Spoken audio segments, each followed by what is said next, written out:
Tu faz a nossa prece hoje?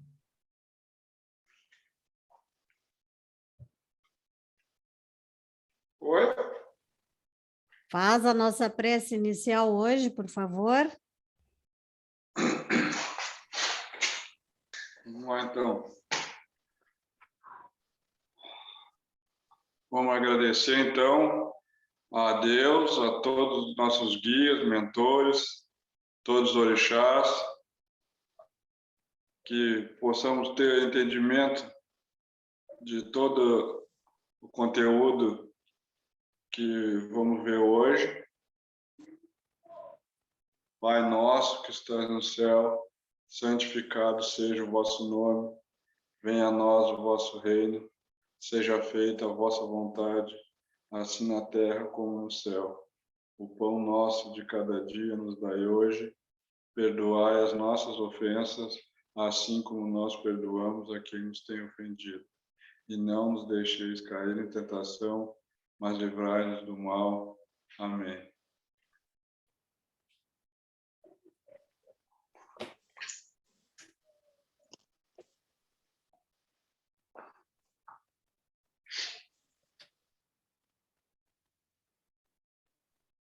Obrigada, Eduardo. Assim seja, então, para todos nós, que possamos ser envolvidos por toda essa paz, não? Por todas essas boas vibrações que o Pai Nosso sempre nos traz, né? É uma prece completa, curta, direta e objetiva, né? Já na primeira frase, quando ele diz Pai Nosso, né? Ele não exclui ninguém. Então, isso já é algo que realmente ele nos ensina realmente a orar. Ele não exclui ninguém dessa paternidade bondosa, amorosa, justa, dessa irmandade que ele sente por nós, não? É muito interessante a gente se sentir irmão de Jesus, porque às vezes a gente procura tanto ídolos na televisão, na música, em novelas, isso, aquilo, a gente adora, né? Segue agora a gente segue artista, segue todo mundo. E às vezes a gente não aceita aquela frase do segue-me, né? Daquele que é nosso irmão, de fato, de direito, e que vai estar sempre conosco. Nós temos uma grande dificuldade em aceitar esse parentesco. Nós achamos, nós aqui talvez não mais, né? Porque nós já desenvolvemos um pouco da nossa espiritualidade, mas principalmente quando nós somos jovens. Nós temos uma certa vergonha de sermos rotulados de beatas, de fanáticos religiosos, de crentes, e às vezes seguimos amigos, colegas, que não nos acrescentam absolutamente nada, né? Enquanto que Jesus, basta que a gente aceite fazer o que é certo, que a gente aceite o diálogo em família, as boas orientações de pai, de mãe, daqueles que realmente nos amam, porque ninguém é melhor amigo nosso do que pai e mãe, né? Ninguém é melhor amigo do que o mestre, do que Jesus. Existem pessoas que têm grandes dificuldades, às vezes, em família. Às vezes o pai e a mãe não são as melhores orientações, não são os melhores exemplos, mas aí entra aquele outro lado também, não? O histórico que nós temos dos processos reencarnatórios e que a doutrina espírita nos esclarece isso, em que nós não estamos no endereço errado, na cidade errada, na casa errada, na família errada. Por alguma razão, nós estamos ali e aqueles que trouxeram consigo a oportunidade de nos orientar, de nos encaminhar na vida, nem sempre cumprem esse papel. E às vezes os papéis se invertem. Às vezes são os filhos que tomam o pai ou a mãe pela mão e tiram muitas vezes de vícios, né? De sofrimentos, de dores, e passam a cuidar, às vezes em tenra idade, de pais ou mães que deveriam fazer o caminho ao contrário. Então, a gente nunca sabe. Alguma coisa nós sempre temos para aprender, ou seja, aquilo que eles nos ensinam da forma correta, ou seja, pelos caminhos tortos, da gente olhar e dizer assim, não, isso eu não quero para a minha vida. Então, a reencarnação tem esse mistério de que nós não nascemos, nem reencarnamos no lugar errado.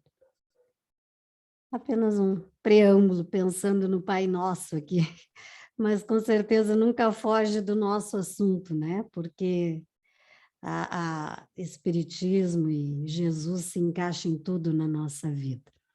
Todos estão visualizando a nossa página aí, se não estiverem, a culpa é do Vilmar, lá no Rio, que não está sabendo compartilhar nosso material de estudo.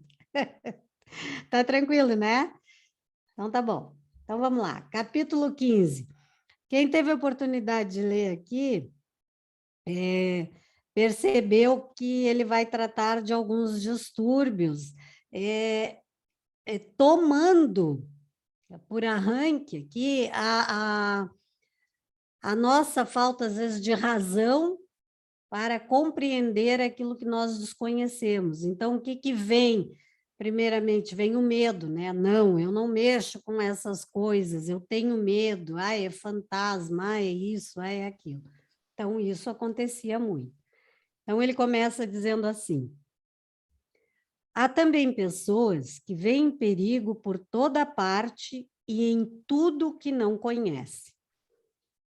Daí a pressa com que, do fato de haverem perdido a razão, alguns dos que se entregaram a estes estudos tiram conclusões desfavoráveis ao espiritismo.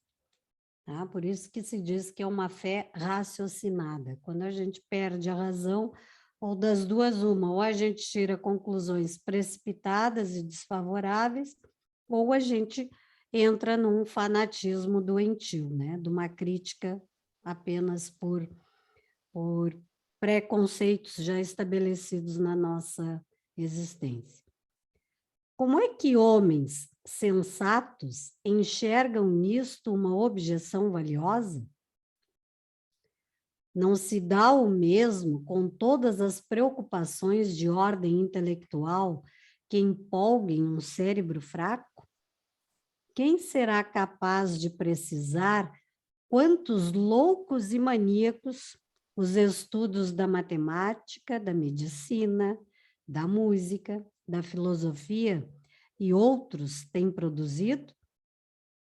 Dever-se-ia, em consequência, banir esses estudos? Que prova isso? Nos trabalhos corporais, estropeiam-se os braços e as pernas, que são os instrumentos da ação material. Nos trabalhos da inteligência, estropeia-se o cérebro, que é o do pensamento. Mas, por se haver quebrado um instrumento, não se segue que o mesmo tenha acontecido ao espírito. Este permanece intacto, e desde que se liberte da matéria, gozará tanto quanto qualquer outro da plenitude das suas faculdades. No seu gênero, ele é como o homem, um mártir do trabalho. Até aqui está indo bem, né? Se alguém quiser interromper, mas eu acho que aqui ele tá bem claro, por enquanto ele está só fazendo uma comparação, né? Dos gêneros. Bom, quando eu disse que eu ia fazer faculdade de engenharia química, todo mundo dizia para mim assim, isso é para louco. Eu digo, não, vocês estão enganados. Dizem que física é para louco, que medicina é para louco, música é para louco. Ou seja, tudo aquilo que nós temos uma certa dificuldade de entender, de compreender, a gente considera que é para louco, né? Louco no bom sentido, claro, né? Da dedicação que às vezes a pessoa precisa para ter uma determinada aptidão ou desenvolver uma determinada aptidão, né? Então, costuma-se dizer quando a gente não tem muita facilidade em determinados casos que é para louco. Eu, por exemplo, Fabris no quartel era telegrafista. E eu dizia para ele, isso aí é para louco, isso enlouquece a cabeça da gente, esse barulho, tititi, tititi, tititi, eu não entendo nada desse tititi, pipipi aí teu. Mas hoje não se usa, creio eu, né? Eu acho que nenhuma das forças usam. Mas quem garante que não precisará novamente ser utilizado? Eu vi alguém comentar na internet esses dias que um professor estava levando, a título de curiosidade, os alunos se interessaram a aprender. Então, ele estava procurando criar um programa em que, através da decodificação pelo computador, se usava o telégrafo e a mensagem já saía decodificada em palavras, ou, se for o caso, o inverso, né? Codificada, porque era uma forma muito segura, o telégrafo, de se passar uma mensagem codificada, né? Na verdade. Pode falar, Vilmar. Carla, na verdade é utilizado ainda. Porque assim, a gente Hum. utiliza o primeiro meio é o meio de internet mesmo, como se fosse um e-mail. Mas o pessoal todo, eu acho que de 3 em 3 meses, tem curso e tem exercício de código Morse. Porque em algum momento, se a gente precisar e cair toda a rede, o que vai ficar é o telégrafo, né? É o código humano, é verdade, é verdade. Então, isso aí é o que a gente diz, tem coisas que não pode sair de moda, né? Não adianta, às vezes até por uma questão de segurança. Hoje em dia se quebra qualquer bit de computador, qualquer sistema binário, e eles não conseguem decodificar uma mensagem de telegrafia, né? É complicado, não é tão simples assim. Então, eu acho que tem coisas que a gente não pode guardar simplesmente no museu e ignorar e dizer, isso aqui não precisa mais, né? Não mal comparando, olha o transtorno que é quando nós chegamos num banco hoje ou numa loja e cai a rede da internet. Ninguém faz nada, não se consegue fazer nada. Começa pelas pessoas que às vezes não sabem usar uma calculadora como uma máquina registradora comum, não consegue usar. Então, aí tem que pegar lá o caderninho e fazer a continha no papel, né? Não tem outra saída. E quem é que sabe hoje fazer conta? Na verdade, pouquíssimas. As 4 operações de cabeça, pouquíssimas pessoas hoje aprendem a fazer, porque houve uma época que até a famosa vamos tomar a tabuada passou a ser proibido. Agora não sei como é que está o sistema. Eu, proibido ou não, eu tomava a tabuada do Gabriel em casa, eu ensinava o Gabriel a moda antiga. Senta aí, estuda, que depois eu vou te tomar a matéria. Não sei, não me interessa se vale, se não vale, é assim que funciona. Então, porque eu aprendi assim, acho que não tem sistema melhor do que a gente estudar, fazer um questionário, responder, decorar uma tabuada, aprender uma tabuada fazendo conta, errando, tentando descobrir onde errou, mas da forma correta, e não aquele conceito de que o aluno pode escrever errado e ele vai ter que descobrir por ele mesmo que está errado. Então, a coisa não é bem assim, né? Aí a gente chega lá nas redações do vestibular e vê, em concursos públicos, não precisa nem ser um vestibular, né? Enem, né? Vestibular não existe mais, é coisa do meu tempo.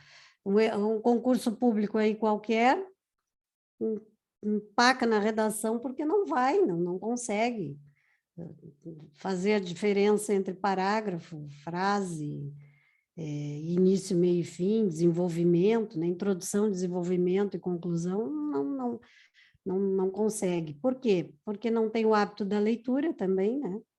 Que é o que nos estimula muito, o raciocínio, né? Por que aqui Kardec diz isso, espírita?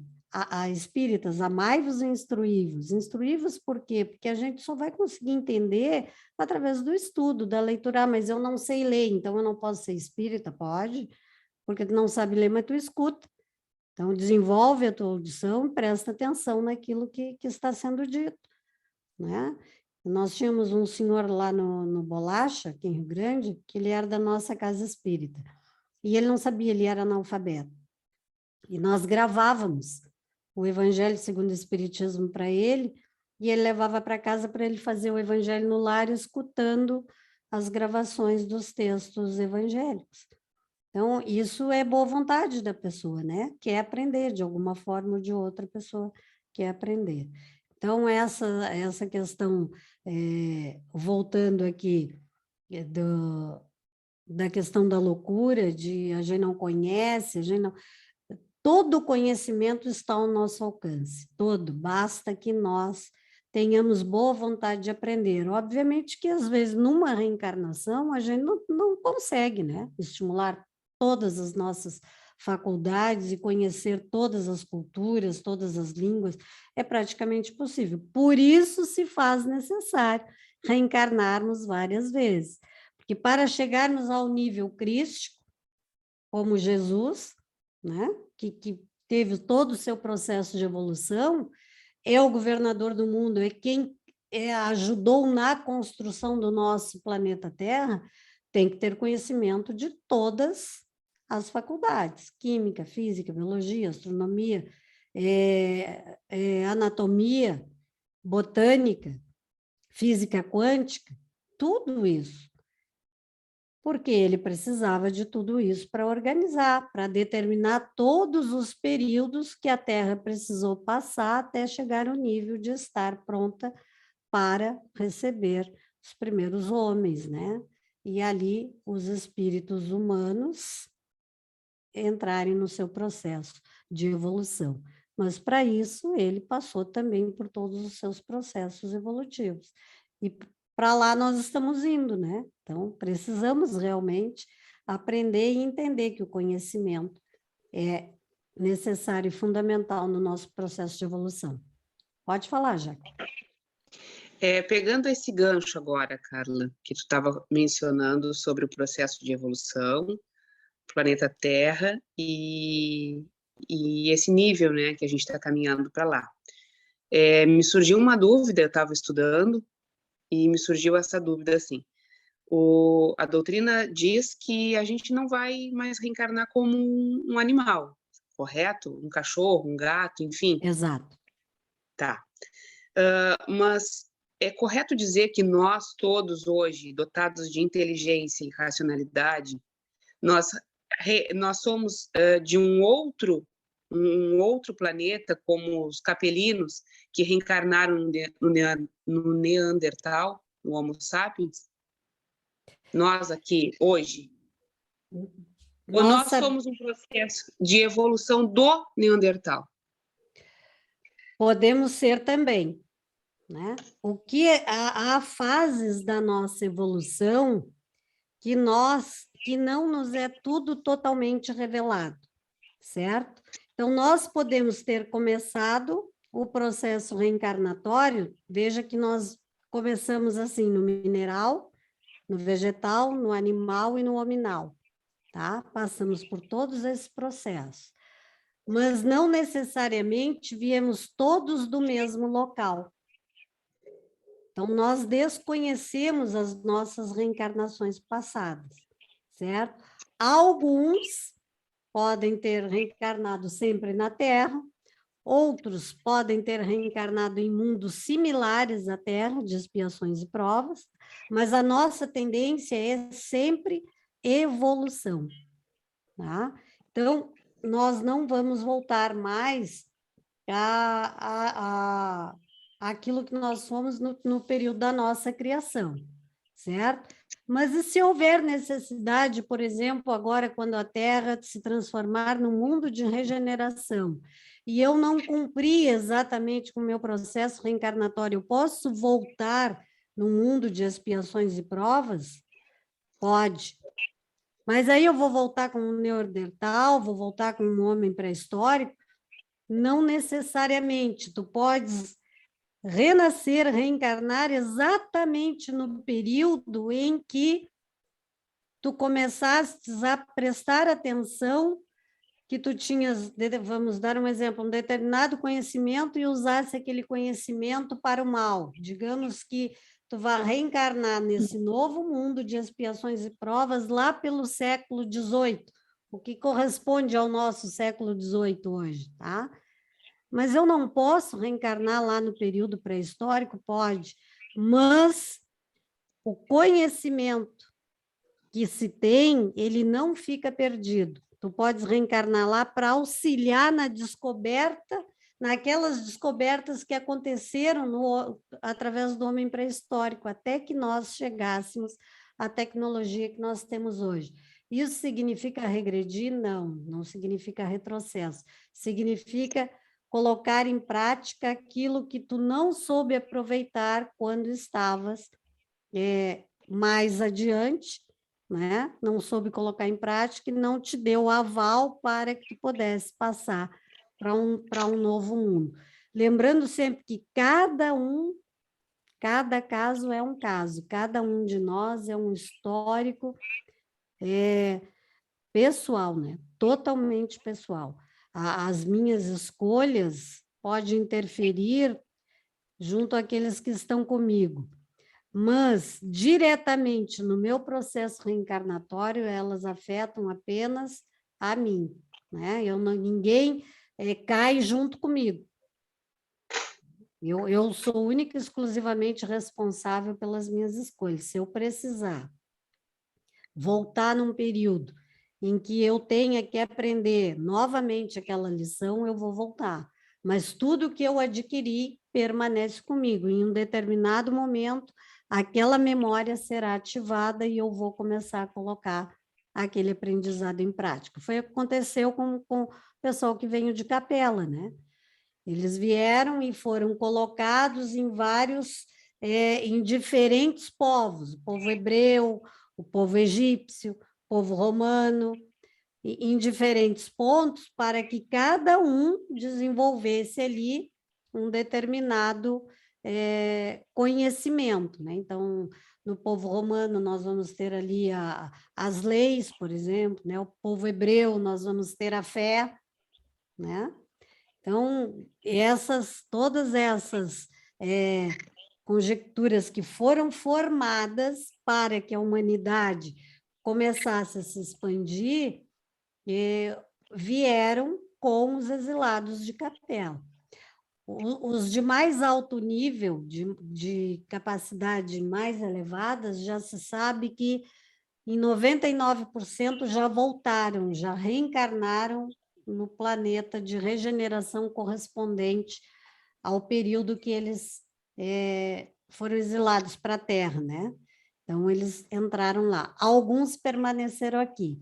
Certa vez, perguntaram a Chico Xavier como reconhecer quem veio de Capela. E ele disse, se acreditar em reencarnação, venho de Capela. Né? Então, mas é algo tão amplo, porque eu poderia não acreditar lá atrás, mas hoje eu acredito sim, porque alguma coisa em ti fez com que tu lembrasse desta doutrina, desse conhecimento sobre reencarnação, sobre esse processo do vai e vem da vida, né? Então, mas essa tua pergunta, já que ao longo aqui do Livro dos Espíritos, nós vamos encontrar a resposta bem detalhadinha aqui, mas ela é importante sim, porque é exatamente isso que acontece, por isso que é muito importante o nosso foco nas nossas escolhas, né? Embora espíritos evoluídos, evoluídos moralmente, muito mais moralmente do que intelectualmente, eles fazem opção por reencarnarem em planetas difíceis, com o intuito de ajudar. Então, Madre Teresa, por exemplo, já disse que na próxima reencarnação, quando houver a necessidade dela reencarnar, ela quer reencarnar novamente no mundo de expiações e provas. Ela quer auxiliar novamente, continuar o trabalho que ela fez de auxílio aos necessitados, né? Então, foi o caso do Bezerra de Menezes, por exemplo, que ao desencarnar ele tinha passagem direta, né? E aí a própria Maria de Nazaré, o seu encontro, pediu que ele seguisse com ela, e ele disse que enquanto houvesse uma alma só chorando neste mundo de Deus, que ele aqui gostaria de permanecer para auxiliar. Então, com a permissão dela, ele aqui permaneceu. Acredito que num processo reencarnatório, ele também queira vir numa situação mais ou menos parecida para auxiliar novamente. Assim como Gandhi, né? Gandhi, hoje em Plutão, com a permissão de Jesus, ele auxilia o Hitler. Hitler vai ficar exilado 1000 anos em Plutão, para começar a pensar em tudo aquilo que ele fez, e até porque para não ser encontrado também, né? Porque os algozes dele não são poucos, nós sabemos, né? Então, a essa questão do perdão, então nós temos um histórico na humanidade bastante difícil. Então, por isso que o perdão, o amor, o respeito ao próximo, a espiritualidade é algo que nós precisamos desenvolver muito.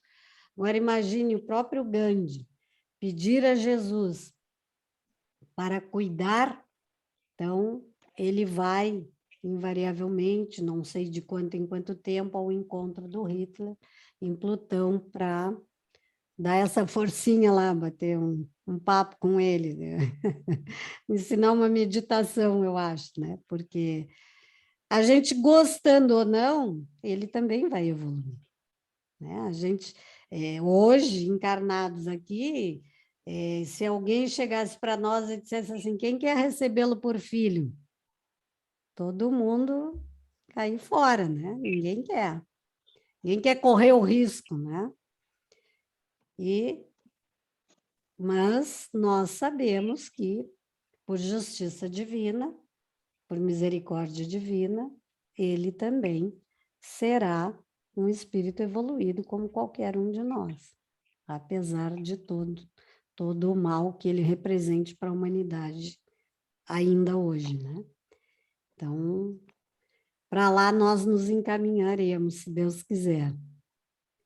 E lembrando, né, que ele era um homem extremamente inteligente, escritor, sim, músico, compositor, enfim, mas não soube usar, né? As habilidades psíquicas não eram compatíveis com as morais, né? Que exatamente, entrou naquele processo de loucura, de poder doentio, né? E se perdeu ali naquela questão toda, que a gente conhece esse lado triste da história, né? Mas ele também vai poder rever isso, se Deus quiser. Pode falar, Eduardo. Não, uma dúvida assim, em cima da resposta que tu deu da pergunta que a Jaqueline fez, até que, no caso, tu citou, pode reencarnar lá no que corresponde ao século XVIII, né? Então, quer dizer que no próximo mundo de expiação, no caso, vai ser sempre a mesma percurso, Neandertal, século I, século II, vai ter correspondente ao mesmo percurso, no caso mesmo, ou isso é só por acaso? Não, nada é por acaso, né? A gente sabe que nada é por acaso. Assim como o planeta Terra, nós temos vários planetas, várias moradas de expiações e provas, que é a categoria do nosso planeta hoje, tá? E nós temos aqui uma contagem. Só um pouquinho. Temos aqui uma contagem de tempo dividida ali. Era antes de Cristo e depois de Cristo, né? E temos a contagem de séculos.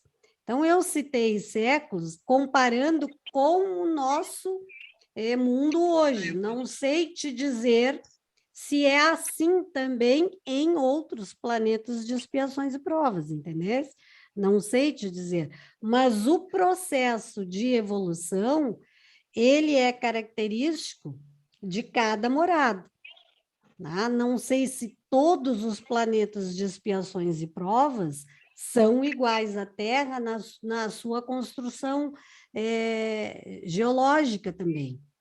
Acredito que sim, Acredito que sim, mas isso é um crer meu, assim, né? Pelas características que Kardec nos dá aqui, que há mundos similares. Então, quando ele usa a palavra similares, aqui, para mim, ele é amplo, entendeu? Enquadra os mesmos períodos, as mesmas condições climáticas. Por quê? Porque quando a Terra passar, por exemplo, um mundo de regeneração, nós já sabemos que as condições climáticas serão amenas. Nós não teremos regiões de frio intenso, nem de calor intenso, nem de muita seca, nem de muita chuva. Todo o planeta será de temperatura amena. Só um pouquinho, Rayane, já te passo, tá? Só um pouquinho. Então, eu acredito que também nesses períodos, num planeta de expiações e provas, seja correspondente ao que nós vivemos hoje. Mas ele, por exemplo, não diz assim, olha, lá no planeta Amparo, o planeta Amparo, não estou dando um nome aqui, tá? O nosso aqui é planeta Terra. Lá no planeta Amparo é igualzinho à Terra. Ele tem oceanos, ele tem continentes, lá o tempo é contado da mesma forma, tem frio, tem chuva, tem calor, tem seca, tem sul, tem norte, tem isso, tem aquilo, tem os períodos de formação do planeta, ele passou pela era do fogo, pela era do gelo, pela era mineral, vegetal, animal, hominal. Ele não dá essa descrição de um outro local. Ele apenas fala que há moradas similares ao planeta Terra.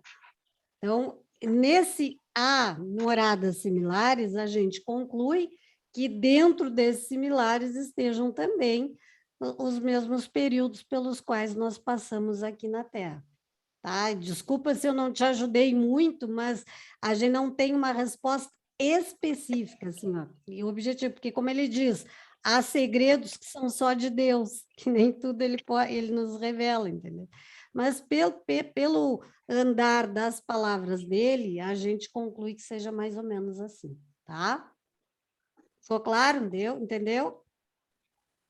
Pode perguntar, Rayane.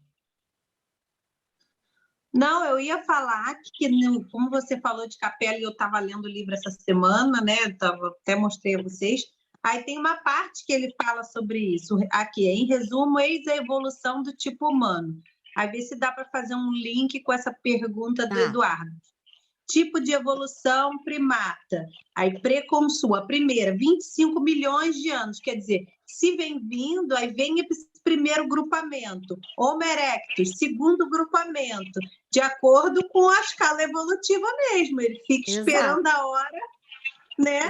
Homo sapiens, 150 mil anos. Aí o sapiens sapiens, que é 35 mil. Quer dizer, então, se a gente for pensando numa escala temporal, vai vindo de acordo com a temporalidade de cada espírito. Seria isso? Seria isso. Seria tá, isso. Entendi. Lembrando que nesse período aí do homem pré-histórico, vamos colocar assim, nós não estamos totalmente envolvidos na questão do livre-arbítrio, por conta das nossas escolhas, assim. Por quê? Porque o nosso intelectual ainda não está desenvolvido. Vem primeiro o instinto. Então, as nossas escolhas aí não têm muito peso, né? Na questão da evolução moral, de nos prejudicar ou facilitar. Quando que ela começa a nos prejudicar ou facilitar? Quando nós passamos a ter noção do certo e do errado, do bem e do mal, e aí que nós passamos a jogar com isso. Aí nós começamos a ganhar uma certa autonomia e sermos responsabilizados pelas nossas escolhas, que podem adiantar ou atrasar o nosso processo de evolução, tá? Entenderam aqui o link que foi colocado, que foi feito? Então, tá bom. Mais alguém? Pode perguntar, não tem problema. Tá tranquilo? Não, Não sei se eu estou com o microfone. Tô. Eu não, era exatamente isso, assim, que eu estava trabalhando essa semana e no meu mental para poder entender.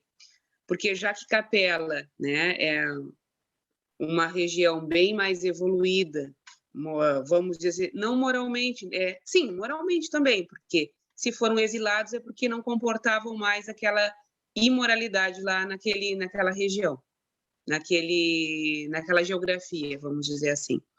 E quando eles reencarnaram, como eles são mais evoluídos, e como eles reencarnaram ainda num homem pré-histórico, praticamente eles reencarnaram no reino animal, né?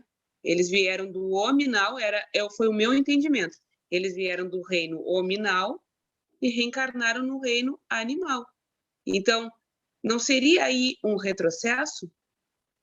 Não, eles não reencarnaram no reino animal. Eles Não? reencarnaram já no reino hominal. Tá?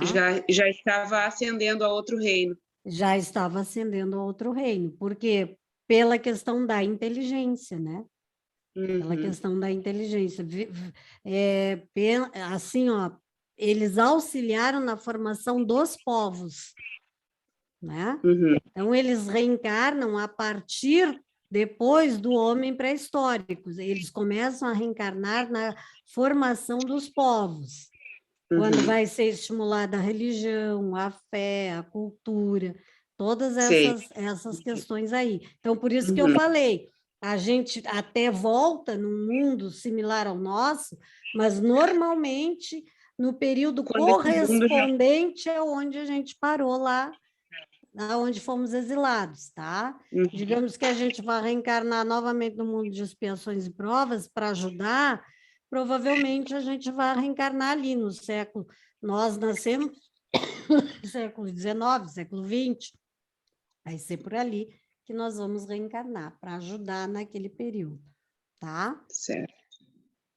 Pode O falar. Eduardo tinha uma dúvida na semana passada, depois da aula, ele me perguntou e eu pedi que ele guardasse essa dúvida para te questionar.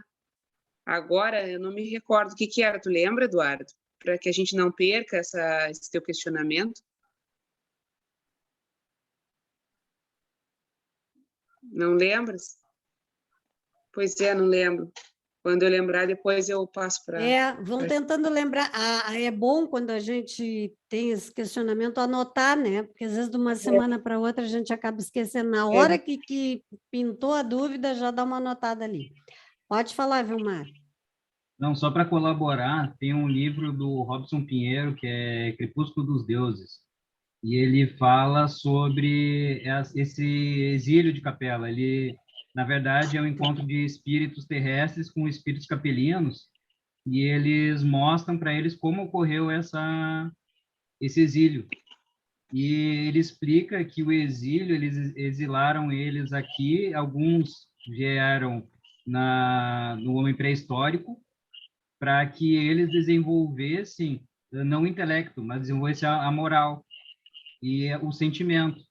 E conforme foi passando o tempo, foram aí encarnando também outros povos, né? E já quem estava com um nível moral um pouco mais elevado já encarnou um pouco mais na frente. Quem estava com pior encarnou mais atrás. Então, a explicação deles é mais ou menos essa, né? Que quem estava no planeta e permaneceu no planeta ficou lá. Exato. E não foi só na Terra, né? Foram vários outros planetas também que foram exilados. Sim, e aí confirma o que a gente estava falando aqui. Apesar de ser no homem pré-histórico, já é no período hominal, não é no período animal, né? Porque o homem pré-histórico é hominal, é período hominal, tá? Não é o período animal. Porque Mas aí fala aqui, ó, aqui é o roxinho, não sei se vocês estão vendo, ó, que ele está embrutecido e aqui ele está mais, literalmente, como a Jaque diz, animalizado. E fala que aqui é os mais primitivos homens. Não, mas já é homem, mas sim, mais exatamente. Ele é animalizado. Instintivo, mas não é animal. Mas não o animal. Tá? Por isso que eu comentei isso, tá? Que no período pré-histórico ali, o nosso livre-arbítrio, ele não é ainda colocado de forma moral para nós, porque nós ainda trazemos o instinto do período animal, tá? Mas já estamos no período hominal. Então, vamos precisar do instinto para sobreviver, para nos mantermos estabelecidos, por exemplo, não se chamava de grupos, nem clãs, como é que era? Tribos, né? Aquelas tribos até encontrarem outras tribos, aí passa um período, eles acabam reconhecendo que não são únicos, que existem outras tribos que têm as mesmas necessidades, e ali começa a estimular a necessidade da ajuda, né? Um pouquinho da moral. Não, eles também sentem fome que nem nós, vamos dividir ou vamos lutar para ver quem é que fica com a melhor parte. E aí começam os confrontos, mas tudo isso, mesmo sendo instintivo, necessidade de sobrevivência, já é hominal, não é animal. Não sei se o Vilmar tem mais...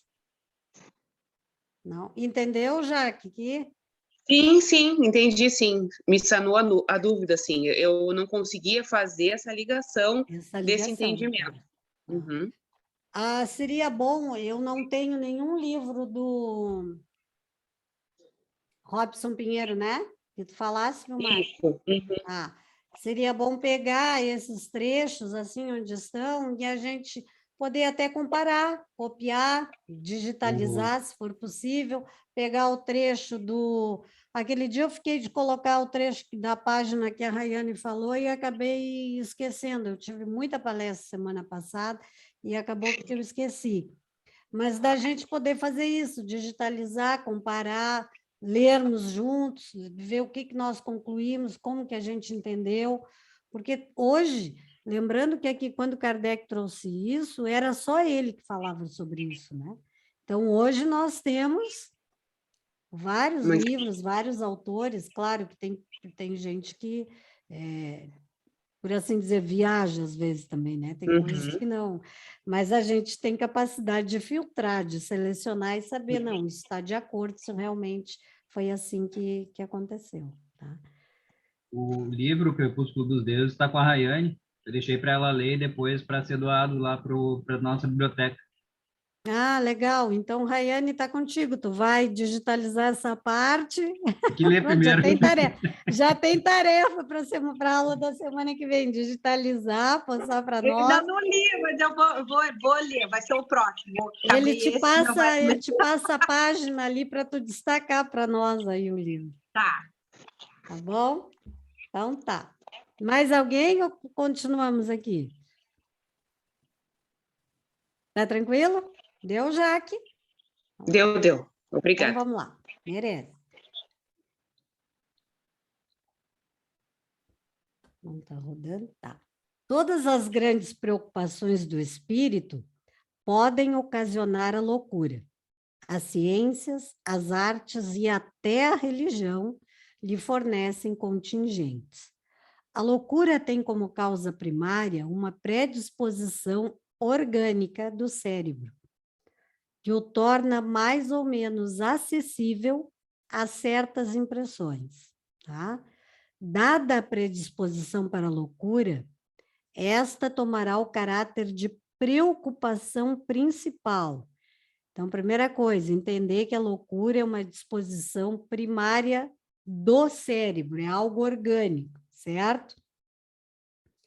Que se torna mais ou menos acessível a certas impressões, ou seja, se hoje ele fosse reescrever isso aqui, ele usaria, por exemplo, os termos transtornos, né? Todos os transtornos que nós conhecemos hoje, certo?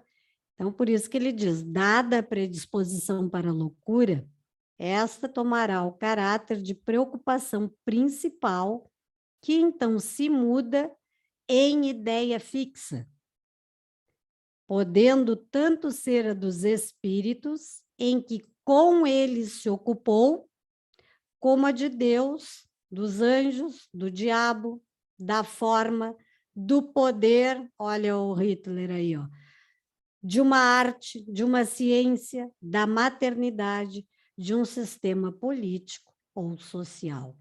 Tá? Provavelmente, o louco religioso se houvera tornado um louco espírita, se o espiritismo for a sua preocupação dominante. Do mesmo modo que o louco espírita o seria sob outra forma, de acordo com as circunstâncias, tá?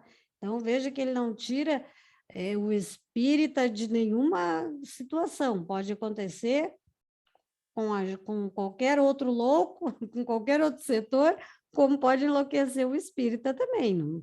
Basta que a gente perca o foco e entre naquela questão do fanatismo, da doença, do psique que fica totalmente envolvido muitas vezes, normalmente é pelo fanatismo, na verdade, né? A gente se fanatiza por determinada coisa na vida e aquilo vira realmente uma doença, chegando a nível de loucura às vezes para um suicídio, tá?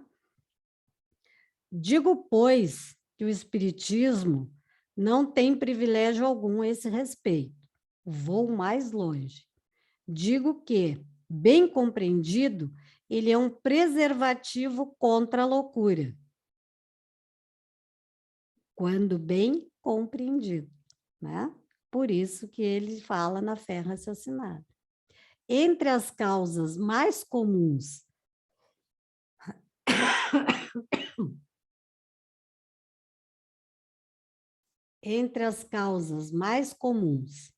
toda vez que eu tossi, vocês sintam que eu já pedi desculpa, tá? É horrível a gente tossir no microfone, então já fico pedindo de desculpa antecipada. Entre as causas mais comuns de sobreexcitação cerebral, devem contar-se as decepções, os infortúnios, as afeições contrariadas, que ao mesmo tempo são as causas mais frequentes de suicídio. Ora, o verdadeiro espírita vê as coisas deste mundo de um ponto de vista tão elevado. Elas lhe parecem tão pequenas, tão mesquinhas, a par do futuro que o aguarda.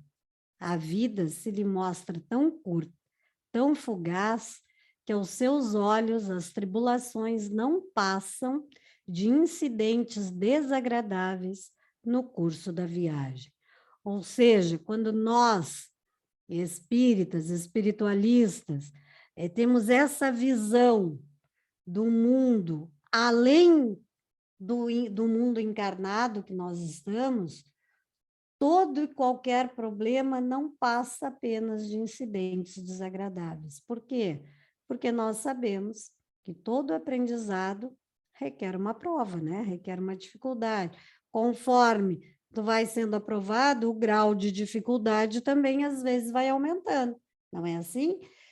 A gente costuma dizer que falar em reencarnação sempre no sentido de castigo, né? De repetir, eu rodei, vou repetir o ano, rodei, não é só nesse sentido. Quando nós estamos, por exemplo, na escola, o aluno que passa por média, às vezes no ano seguinte, ele revê a matéria do ano anterior para que novo conteúdo em cima daquela matéria possa ser colocado, não é assim? Quem é professor, quem é aluno sabe disso. Então, nem sempre nós estamos repetindo pela necessidade de termos perdido ou rodado. Às vezes é necessário que se repita uma pequena parte para que o que vem depois possa ser somado a isso e a gente possa concluir com mérito aquela prova, né? Então, essas vezes a importância de que a gente preste atenção nessa questão quando ele diz, quando nós temos essa visão da vida futura que nos aguarda, qualquer dificuldade hoje para nós não passa apenas de um incidente desagradável, de um momento de aprendizado, que a gente sabe que vai passar, porque tudo passa, na verdade, né? Tudo passa. Pode até parecer impossível, mas, na verdade, é apenas difícil, tá? Então, vamos lá. O que em outro produzirá violenta emoção, mediocramente o afeta. Demais ele sabe que as amarguras da vida são provas úteis ao seu adiantamento. Se as sofrer sem murmurar porque será recompensado na medida da coragem com que as houver suportado. Suas convicções lhe dão, assim, uma resignação que o preserva do desespero e, por conseguinte, de uma causa permanente de loucura e suicídio.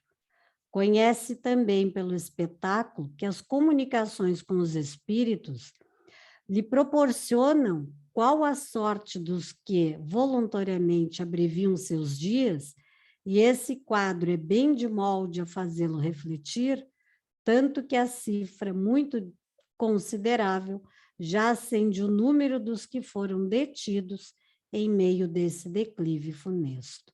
Né? Todo aquele que chega trazendo uma suicida, trazendo uma comunicação, o quadro que ele traz realmente é muito triste. Então, por isso que ele diz, né? Toda a comunicação dos espíritos que abreviaram seus dias, que conseguem nos avisar, olha, não faz isso, eu fiz isso, aconteceu isso, o problema não terminou, ele aumenta. Por quê? Porque o espírito, quando acorda do outro lado, ele descobre que ele está vivo, e aí ele entra em desespero, né? Porque ele achou que tinha resolvido, acabado com tudo, e na verdade ele acabou só com o corpo, nada mais. Ele aumentou um problema para a família, porque fica aquele questionamento, por quê? Porque sim, porque não conversou, por que fez isso?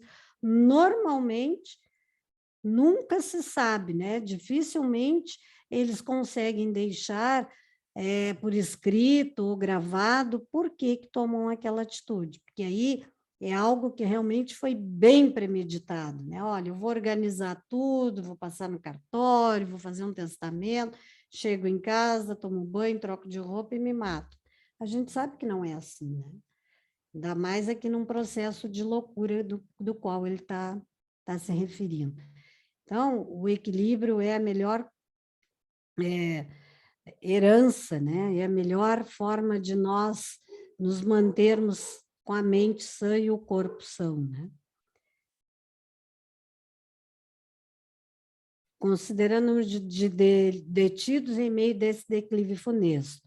Este é um dos resultados do espiritismo. Riam quanto queiram os incrédulos. Desejo-lhes as consolações que ele prodigaliza a todos os que se hão dado ao trabalho de lhe sondar as misteriosas profundezas. Cumpre também colocar entre as causas da loucura o pavor, sendo que o do diabo já se desequilibrou mais de um cérebro. Quantas vítimas não têm feito os que abalam imaginações fracas com esse quadro, que cada vez mais pavoroso se esforçam por tornar mediante horríveis pormenores? O diabo, dizem, só mete medo às crianças. É um freio para fazê-las ajuizadas. Sim, é do mesmo modo que o papão e o lobisomem. Quando, porém, elas deixam de ter medo, estão piores do que antes. É verdade, não adianta, né? Porque não foram educadas, foram amedrontadas, então não adianta, né? E para alcançar-se tão belo resultado, não se leva em conta as inúmeras epilepsias causadas pelo abalo de cérebros delicados. Bem frágil seria a religião se, por não infundir terror, sua força pudesse ficar comprometida. Felizmente, assim não é. De outros meios dispõe ela para atuar sobre as almas. Mais eficazes e mais sérios são os que o Espiritismo lhe faculta, desde que ela os saiba utilizar. Ele mostra a realidade das coisas, e só com isso neutraliza os funestos efeitos de um temor exagerado. Tá? Então, vejam que, sabendo usar, né, do espiritismo, da espiritualidade, da religião, da crença, sem fanatismo, sem aquele Deus punitivo, o diabo vai isso, o anjo vai aquilo, a gente consegue colocar as coisas de forma clara, objetiva e na importância exata, na relevância exata que tem que existir a fé na vida de qualquer um de nós, principalmente das crianças. Tá? Eu trouxe uma história aqui do livro Almas em Desfile,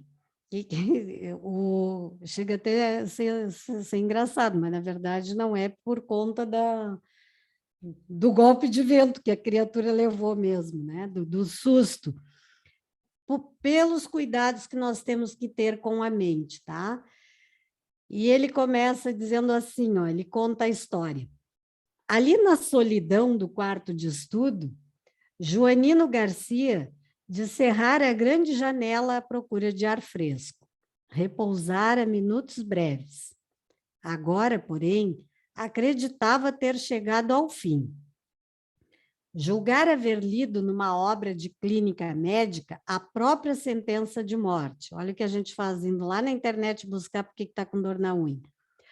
Facilmente sugestionável, há muito vinha dando imenso trabalho ao médico. E, não obstante espírita convicto, olha só, deixava-se levar por impressões. Em menos de 2 anos, sentira-se vitimado por sintomas diversos. A princípio dominado por bronquite rebelde, compulsara num livro sobre tuberculose e supusera-se viveiro dos bacilos de Koch. Tempo e dinheiro foram gastos em exames e chapas. Entretanto, mal não acabara de se convencer do contrário, como numa noite, ao sentir-se trêmulo, sob o efeito de determinada droga, passou a estudar a doença de Parkinson. Ai, pobre criatura. Eu não queria ler rindo isso, mas eu não conseguia, eu parava e ria. E foi nova luta para que lhe desanuviassem o crânio.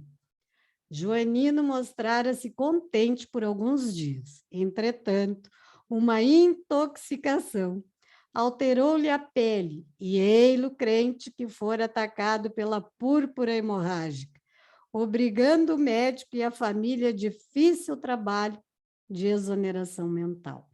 Naquele instante, contudo, via-se derrotado, experimentando muita dor, buscar o consultório na antevéspera e o clínico amigo descobrir uma artrite reumatoide, recomendando cuidados especiais. No grande sofá, depois de leve refeição, ao sentir pontadas relampaguantes do ombro esquerdo, tomou o livro de anotações médicas e abriu no capítulo alusivo à moléstia que lhe fora diagnosticada. Antes de iniciar a leitura, levantou-se com dificuldade para um gole d'água, tentando aliviar as agulhadas nervosas, e não viu que o vento virara as folhas do volume. Voltando sobressaltado, leu nas primeiras linhas da página. A moléstia assume a forma de dor pungente e agoniante. Geralmente, a crise perdura por segundos e termina com a morte. Sofrimento agudo e invencível. A dor começa no ombro esquerdo a refletir-se na superfície flexora do braço esquerdo até as pontas dos dedos médios. Joanino rendeu-se, quis gritar, pedir socorro, mas a dor agoniante, ali referida, crescia assustadora. Pensou na mulher e nos 4 filhinhos. Suava. Afligia-se como que sufocado. Não podendo resistir por mais tempo aos próprios pensamentos, concentrado na ideia da desencarnação, rendeu-se à morte. Despertando, porém, fora do corpo da carne, afogado em preocupações ao pé dos familiares, em chorosa gritaria, Viu o benfeitor espiritual que velava habitualmente por ele. O amigo abraçou-o emocionado e falou: é lamentável que você tenha vindo antes do tempo. Como assim? Respondeu Garcia arrasado. Li os sintomas derradeiros da minha enfermidade. Houve engano, explicou o instrutor. Os apontamentos do livro reportavam-se a angina do peito e não a artrite reumatoide, como a sua leitura fez supor. A corrente de ar virou a página do livro. Você possui, em verdade, um processo anginoso, mas com 14 anos de sobrevida, ele ainda tinha 14 anos pela frente. Entretanto, com o peso da sua tensão mental, olha ele lá, né? Só aí Joanino veio a saber que morrera de modo prematuro, em razão da sensibilidade excessiva ante a leitura alterada por ligeiro golpe de vento. Hilário Silva, Chico Xavier. Então, meus amigos, muito cuidado quando a gente sentir a dor na unha e vai procurar na internet, que na internet não dá o golpe de vento, né? Mas às vezes o dedo aqui vai rápido e passa para o diagnóstico que não é o nosso, a gente morre de susto. A história é engraçada, mas é fato, né? Nós excessivamente vamos poluindo a nossa mente, os nossos pensamentos. Isso prova que a nossa fé é bem pequenininha, né?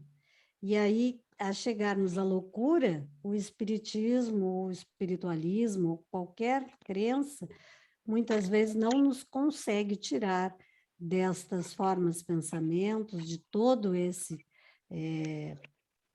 torpor que toma conta, né, do nosso raciocínio, e muitas vezes a gente acaba ou tendo uma morte prematura aqui, né, por um infarto, por um processo como o da história, ou até mesmo não aceitando aqueles acessos cotidianos e acaba entrando no suicídio, né?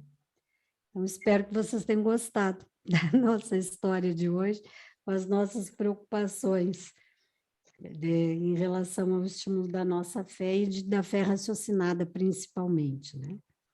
Eu vi duas meninas tão bonitas ali, de turbante na cabeça, passeando ali, a coisa mais mimosa. Olha lá onde elas estão. É? Olha lá. Ai, coisa mais querida, olha lá, brincando. Hoje elas estão brincando ali. Hoje é o dia do quebra-cabeça, dos jogos.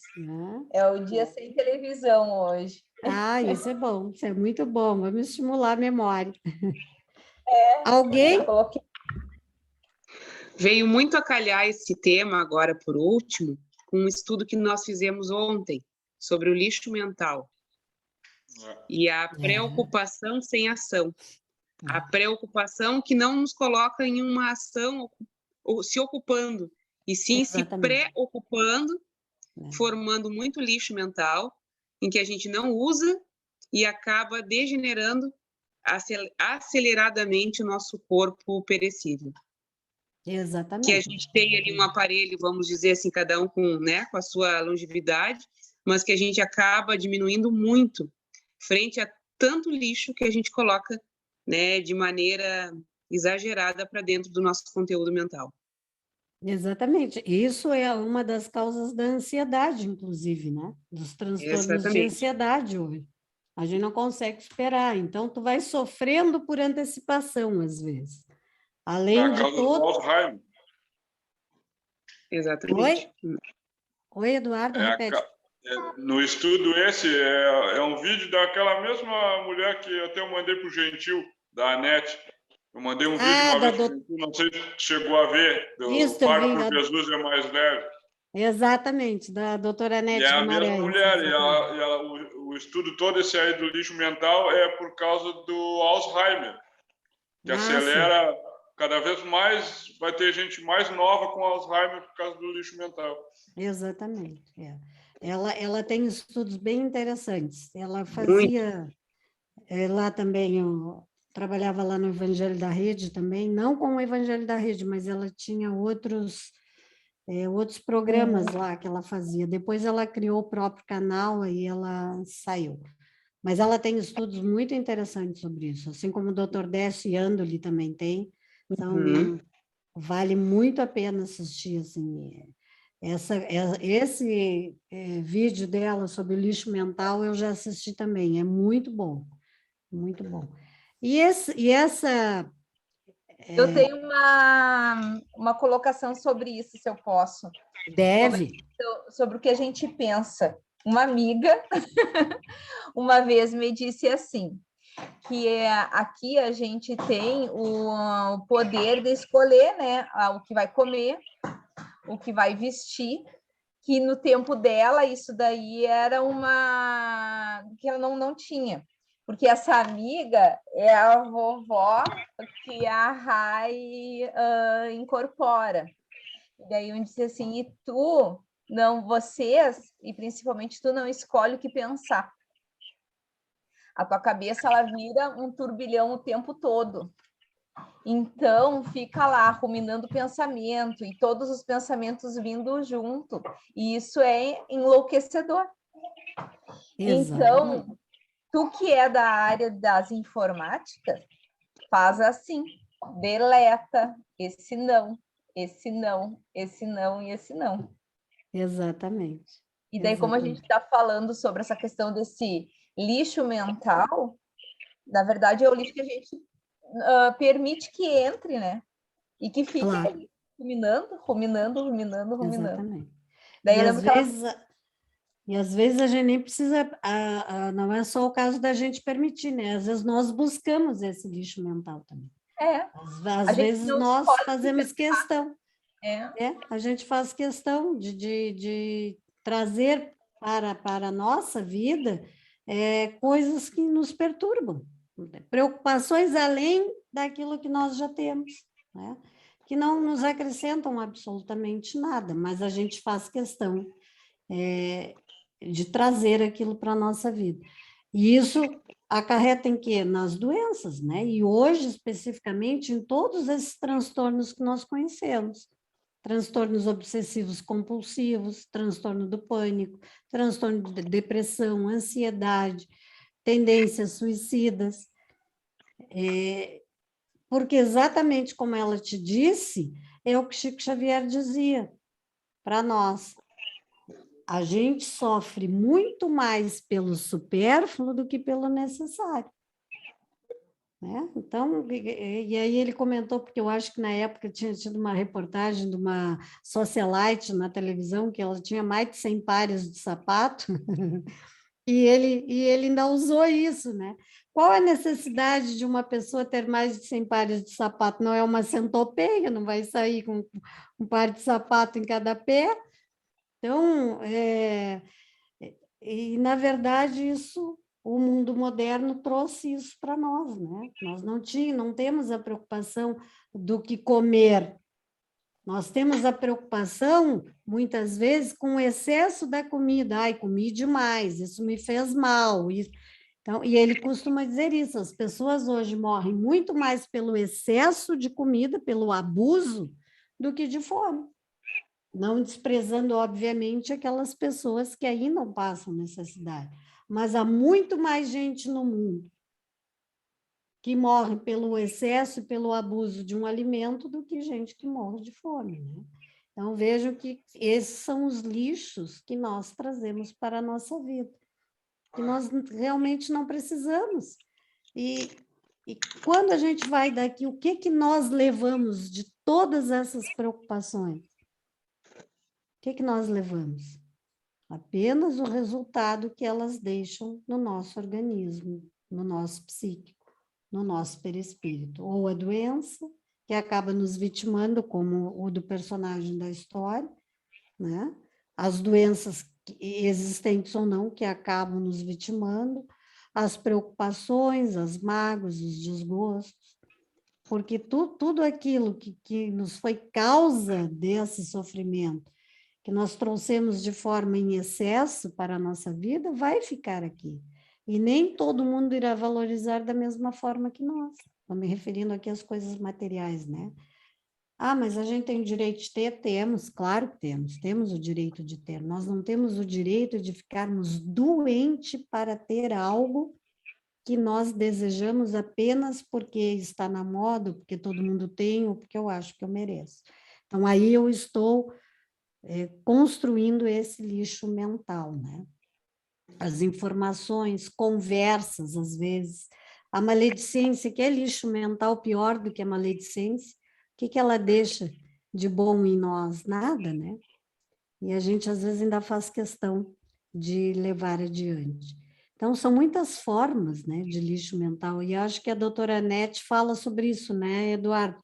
Sobre o que a gente ouve, né, sobre as maledicências, sobre Fica se importando com coisas que não tem como resolver, tipo as crianças que passam fome em determinado lugar, não adianta ficar absorvendo aquilo ali porque não vai ter o que fazer.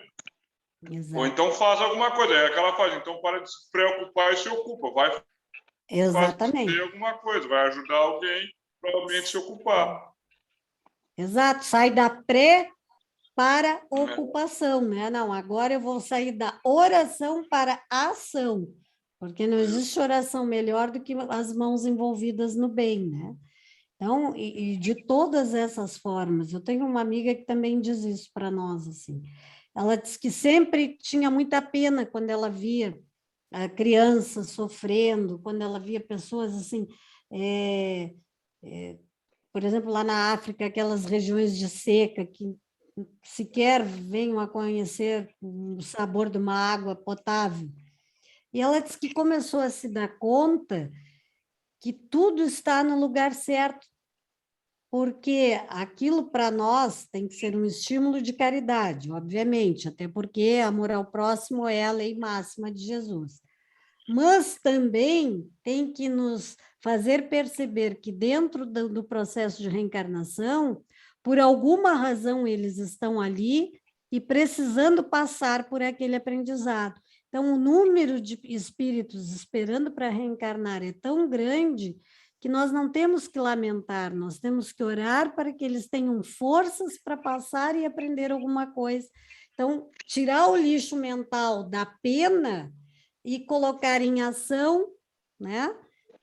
Tirar a preocupação e colocar em ação algo de positivo para essas pessoas. Não posso fazer na prática, mas eu posso impulsionar com uma energia boa, com uma vibração boa para que eles, rogando sempre a Deus para o suporte daquela situação.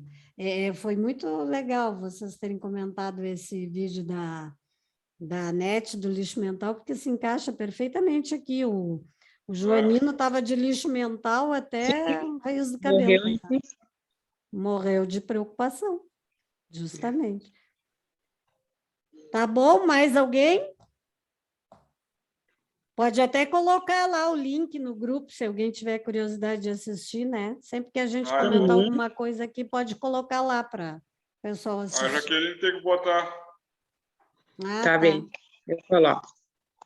Tudo que a gente comentar aqui, a gente vai colocando lá, para o pessoal poder... Isso, claro. Exatamente. Então tá, meus amigos. Vamos encerrando por hoje. Vocês também poderem descansar, né? Hoje todo mundo trabalhou. Chayana, faz a nossa prece final, por favor. Faço. Então, vamos lá. Estou tirando no sorteio aqui dos quadrinhos, viu? Viu? Vamos lá. Não sou muito boa, mas vamos lá.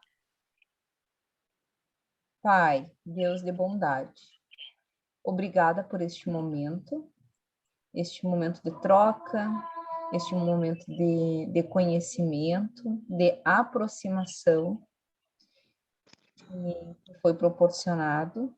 Obrigada a todos os espíritos, a todos os irmãos de luz que também aprenderam e nos ajudaram nessa nossa caminhada. Que assim seja.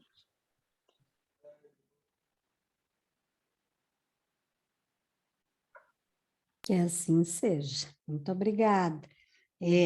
Só um detalhe, ninguém precisa ficar preocupado quando a gente diz assim, ó, vamos fazer oração.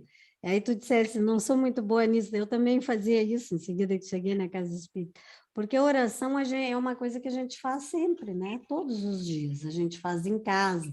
Então, o que é orar? É essa conversa, né? Que nós estamos tendo aqui. Assim como nós estamos conversando aqui, conversar com a espiritualidade, eles estão aqui nos ouvindo. Estão aqui comigo, estão aí com todos vocês, cada um na sua casa, e eles, nesse momento, estão junto conosco.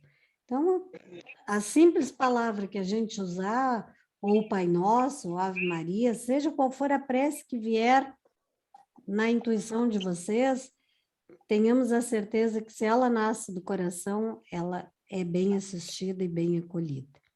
Muito obrigada, tua prece foi muito boa. Muito obrigada, boa noite, melhoras, Carla. Obrigada. Amanhã eu não vou poder estar presente no Evangelho, mas eu desejo um bom Evangelho para ti, vou estar trabalhando, e uma ótima noite para todos os irmãos, tá? Fiquem com Deus. Obrigada, gente, boa noite. Boa noite a todos, se cuidem. Obrigada por hoje. Quem separou a aguinha, não esquece de beber. A minha estava aqui. Quem separou Serve a aguinha, não esquece de beber. A nossa saúde.